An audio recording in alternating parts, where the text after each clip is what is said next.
Assess muscle strength in the legs.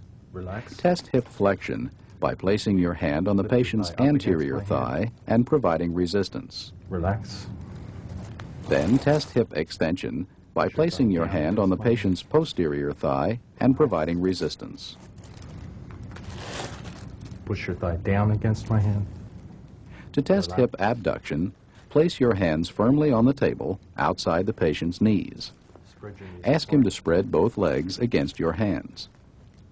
To test hip adduction, place your hands between the patient's knees and ask him to bring his legs together.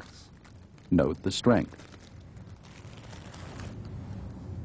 Try to lift your foot off the table. Continue by testing muscle strength at the knee. To assess extension, support the patient's knee in flexion and ask him to straighten his leg against your hand. Try to lift this foot off the table.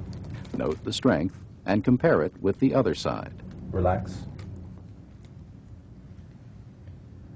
Don't let me lift this foot off the table.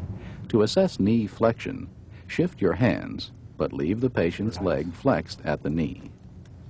Then ask the patient to keep his heel on the table as you try to straighten the leg by pulling it upward. Again, note the strength and compare it with the other knee. Finally, test dorsiflexion and plantar flexion at the ankle by asking the patient to pull up and push down against your hand. All of these tests can also be performed with the patient seated and holding on to the table for support. Your knee up towards the ceiling. Hip flexion, Your knees apart. hip Hard abduction, as you can. Relax.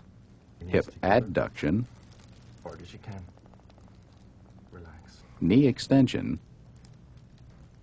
knee flexion, Relax. Down against my ankle hand. plantar flexion, Relax. and ankle dorsiflexion. Relax.